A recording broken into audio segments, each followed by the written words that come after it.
बन जाए।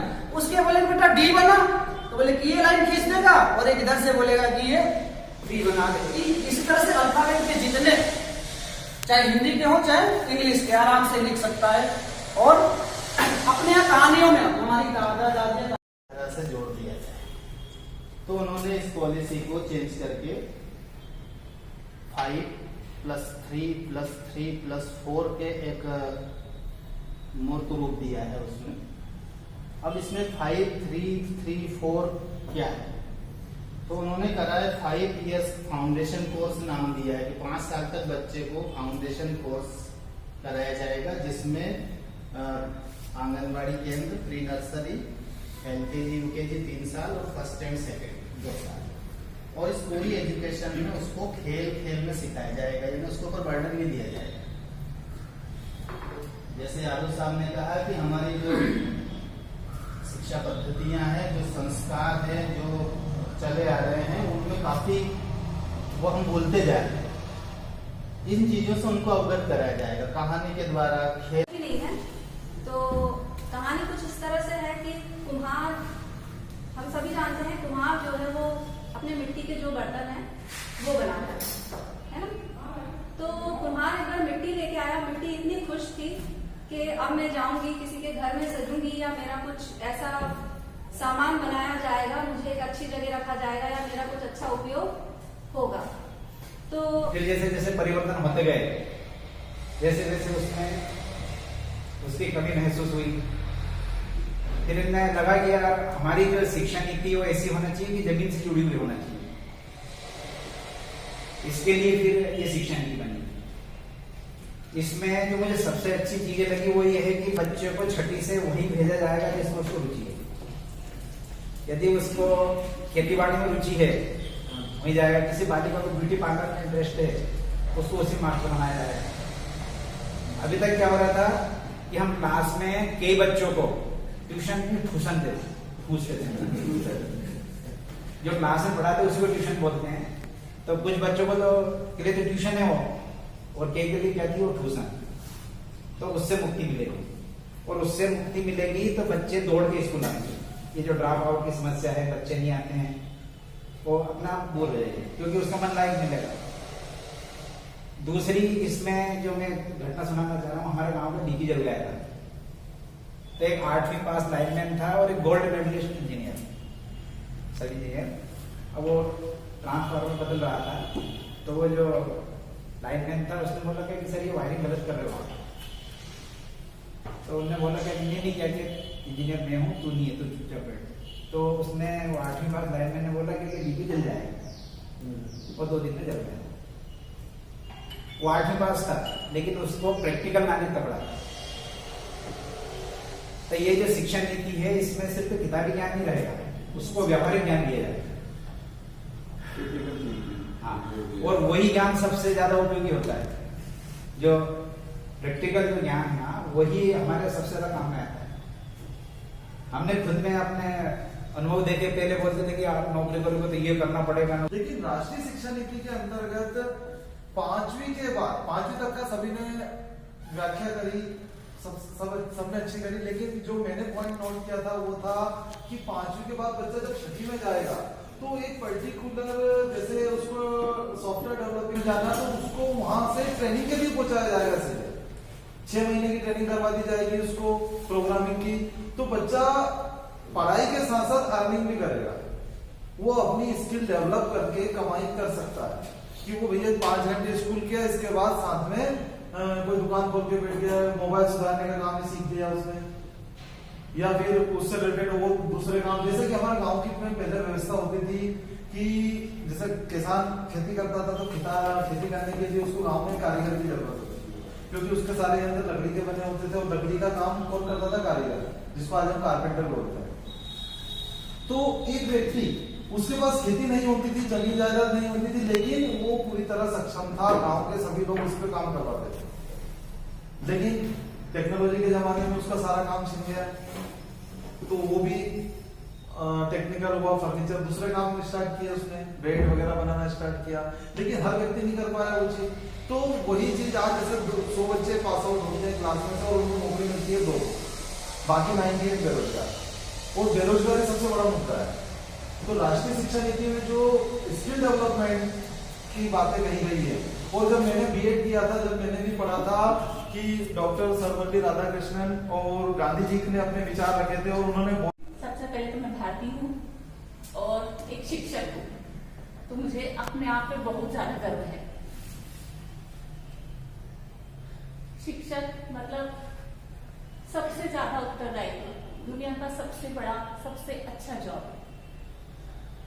अगर हमारी आदतें अच्छी है, हमारी सोच अच्छी है और हम अपने उत्तरदायित्व को लगन के साथ, निष्ठा के साथ, ईमानदारी के साथ निभाएंगे तो देश का भविष्य बहुत ही अच्छा बनेगा। बच्चे देश का भविष्य है और हम उन बच्चों को पढ़ाते हैं। हमारा जो भारत देश था, मंदिरों पर सोने की वो पूरा सजावट होती थी, इतना संपन्न था देश हमारा। लेकिन जो दूसरी सभ्यता और संस्कृति ने जो आक्रमण किया है, विदेशों ने इतने वर्षों तक हमें गुलाम बनाया है और हमारी स्थिति ऐसी कर दी कि हम बिल्कुल मतलब सारी हमारी जो जरूरतें थी वो भी तहस नहस हो गई। हमारी सभ्यता संस्कृति को तो हम इतना भूल गए हैं, जैसे हम अपनी जरूरतों को ही पूरा करने में लगे हुए हैं। तो शुरू से लेकर अब तक जो भी परिस्थितियां रही है ना, एक शिक्षा और शिक्षा भाग्यशाली है कि हम शिक्षक बने हैं। सबसे ज्यादा उत्तरदायित्व हमारा है। तो हम सिर्फ बोलना नहीं है, सिर्फ प्रोग्राम नहीं बनाना है, करना नहीं है, हमको उस पर फॉलो करना है, लागू करना है। हमें बच्चों को दूसरा उदाहरण नहीं देना है, हम अपना खुद का उदाहरण दें। हम अपने आप को इतना योग्य बनाएं, इतना श्रेष्ठ बनाएं, इतनी अच्छी आदतें हमारे में होना चाहिए कि बच्चे हमें आदर्श माने। हम अपना उदाहरण दें कि हमने ऐसे पढ़ाई की थी, हम इस तरह से है, हमने ये क्वालिटी है। उदाहरण के द्वारा इनडायरेक्टली हमें समझाए, प्रेरित करे और अच्छी अच्छी टेक्निक से पढ़ाए। समस्या तो बहुत है, लेकिन देश के विकास में हमारा बहुत बड़ा योगदान रहेगा और हम इन परिस्थितियों को बहुत अच्छे से सुधार सकते हैं। बहुत सारे पॉइंट थे इसमें, टोटल 8 पॉइंट थे, मुझे सभी अच्छे लगे। मुझे ऐसा नहीं लगा कि मैं कौन सा चूज करूँ और किस पर बात करूँ, क्योंकि सभी ही महत्वपूर्ण थे। करने के व्यवहार से मुझे महसूस हुआ ऐसा बैठे बैठे, आप जैसे मोती समंदर में नहीं है, आप जैसे मोती समंदर में नहीं है, और वो चीज मांगता हूँ जो किस्मत में नहीं है, और मुकद्दर का लिखा तो मिलना है आप सभी को, और दुआ मेरी उस चीज की है कि आपको वो मिले जो आपके मुकद्दर में भी नहीं है। उसको सफल बनाने का प्रयत्न करेगा तो ही कोई सी पॉलिसी मतलब सक्सेस होगी, ये मेरा मानना है ना। पॉलिसी तो बहुत बनती है और बिगड़ती भी है ना, पर उसको इम्प्लीमेंट ही मतलब अच्छी तरीके से हो जाए तो वो सफल पॉलिसी होती है। प्रभारी प्राचार्य नेवाड़ा जी, मेरे स्टाफ सदस्य में भाई यादव साहब, चंद्रवंशी जी, साक्षी जी, आदरणीय नंदलाल सर, भूला नहीं हूँ सर मैं, आदरणीय डॉक्टर साहब, आदरणीय लिथोरे जी, मुझे जितना ज्ञान था उतना मेरे पूर्व वक्ताओं ने बोल दिया है। फिर भी जो कुछ बातें बची हैं उसके बारे में मैं आपसे बात करना चाहूंगा, शिक्षा नीति के बारे में, और इस बारे में जरूर बात करेंगे कि इसकी आवश्यकता क्यों हुई। पहले तो डॉक्टर साहब ने बोर्ड पे और वैसे पूर्व वक्ताओं ने सब बता दिया, 5+3+3+4, उस पर वापस बात करने का कोई मतलब है नहीं, सभी को पता है। ये कॉन्सेप्ट पहले से भी है, प्राइवेट स्कूल से इसको फॉलो कर रहे हैं। हमें पता है कि वो जो 3 साल है वो नर्सरी, LKG, UKG के रूप में हम देख रहे हैं, लेकिन उसी को प्ले स्कूल भी चलते हैं हमारे यहाँ। वो जो कॉन्सेप्ट है वो हमारे गवर्नमेंट डिपार्टमेंट में नहीं था, बाकी हमारी शिक्षा पद्धति में चल रहा है। बाकी 1968 में आई, 86 में आई, बाद में उसमें संशोधन हो गया, फिर 2017 से इसका काम, फिर इसरो के जो चीफ है, ये सब बातें हो चुकी हैं। लिखा रहेगा ग्रेजुएट डिग्री, और ये डिग्री आपको किसी भी कंपटीशन एग्जाम में बैठने के लिए क्वालिफाई वाली डिग्री रहेगी, लेकिन डिग्री कोर्स 4 साल का रहेगा। जो चौथा साल है उसके बारे में मैडम ने बताया है कि रिसर्च, और ये भी बताया है कि 4 साल के बाद यदि पीजी करना चाहता है तो 1 साल का पीजी होगा, यदि डिग्री के बाद पीजी करना चाहता है तो 2 साल का होगा। इस बारे में भी बात हो चुकी। सबसे अच्छी बात है इसमें री-एंट्री वाली मुझे लगी कि यदि आपने सेकंड ईयर के बाद मतलब डिप्लोमा का सर्टिफिकेट लेके आपने कोई दूसरा काम करने लग गए या पारिवारिक वजह से किसी और वजह से यदि आपका पढ़ाई को अपन कंटिन्यू नहीं रख पाए तो 4 साल 5 साल बाद भी आप, क्योंकि आपके पास सेकंड साल वाला डिप्लोमा वाला सर्टिफिकेट है, उसका उसमें आप कंटिन्यू कर सकते हैं। ये सबसे अच्छी बात है। उसके बाद भी एमफिल खत्म कर दिया है, पीएचडी भी बहुत आसान कर दी है। सर ने सबने बहुत अच्छे से इस चीज को बता दिया है। मैं ये वही करते रहे जो हम करते आए हैं तो हमें वही मिलेगा जो हमें मिलता है। तो यदि हमें कुछ नया चाहिए तो कुछ नया करना पड़ेगा। अभी हम देखते आ रहे हैं जो एजुकेशन पॉलिसी निकाले वाली जो चल रही है उससे क्या मिल रहा है, रोजगार मिल रहा है, नौकरी मिल रही है, सब मिल रही है। लेकिन अभी आदरणीय हमारे प्रधानमंत्री जी भी पिछले सालों से आत्मनिर्भर भारत बनाने की बात करते हैं। जब भी वो पब्लिक से बात करते हैं, जब भी जनता से बात करते हैं तो आत्मनिर्भर शब्द का यूज जरूर करते हैं। तो मुझे जहां तक लगता है, जितना मैंने राष्ट्रीय शिक्षा नीति के बारे में पढ़ा है कि इसमें आत्मनिर्भरता बच्चों को 6 से ही आ जाएगी। यदि किसी लड़की का सिलाई में इंटरेस्ट है तो उसको 6ठी से ही सिखाने की बात है। यदि किसी का इंटरेस्ट चित्रकारी में है तो सारी चीजें हमारे यहाँ भी चल रहे हैं। वोकेशनल कोर्स 9th में IT और हेल्थ चल रहा है, तो ये चीज को 6ठी से स्टार्ट कर रहे हैं, बहुत अच्छी बात है। क्योंकि वहां पर यदि वहां से ही बच्चा ये सब चीजें सीखने लगेगा तो हायर सेकेंडरी तक आते आते उसका माइंड काफी विकसित हो जाएगा। ये सब बातें हो चुकी है। अपन और थोड़ा सा आगे बात करें, कौन सी सदी में जी रहे हैं हम? 21वीं सदी में।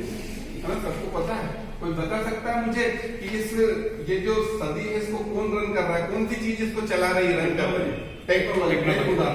टेक्नोलॉजी में अभी सबसे लेटेस्ट टेक्नोलॉजी कौन सी है बताओ? किसी को भी जो भी पता हो, नाम सबने सुन रखा है। हमें पता है कि 21वीं सदी, इसमें कलर इसमें आया है, डिजिटलाइजेशन इसमें आया है, और अभी जो सबसे लेटेस्ट है जिसमें अपन बच्चों को भी बता सकते हैं कि इसमें सबसे ज्यादा स्कोप है, वो है AI, आर्टिफिशियल इंटेलिजेंस। बच्चों ने नाम सुना है, अपन ने भी नाम सुना है, कितना जानते हैं इसके बारे में? आर्टिफिशियल इंटेलिजेंस के बारे में केवल नाम सुना है, कई लोगों को तो उसका अर्थ भी नहीं पता है कि आर्टिफिशियल इंटेलिजेंस क्या है। और अभी पूरी दुनिया, पूरा वर्ल्ड, जितने पैसे वाले देश है सब इसी पे काम कर रहे हैं। आर्टिफिशियल, अगर हिंदी नाम यदि उसका पढ़ लेंगे ना अपन, उसका हिंदी अर्थ समझ लेंगे तो अपने को समझ में आ जाएगा कि आर्टिफिशियल इंटेलिजेंस है क्या।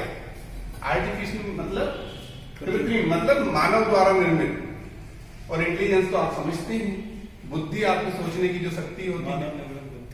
हाँ, तो मानव निर्मित बुद्धि मतलब अब मानव इस चीज में लगा हुआ है कि वो एक ऐसी मशीन बना ले जो बिल्कुल इंसानों की तरह सोचे। इंसानों की ऐसा नहीं, रोबोटिक साइंस की बात पुरानी हो चुकी है। नहीं, अभी उस पर रिसर्च चल रही है, सब रोबोटिक्स साइंस की बात पुरानी हो चुकी है। रोबोट काम कर रहे हैं, लेकिन रोबोट भी अभी उतना काम करते हैं जितना उसमें प्रोग्रामिंग फिक्स है। हम आर्टिफिशियल इंटेलिजेंस का अभी उपयोग कर रहे हैं, लेकिन हमें पता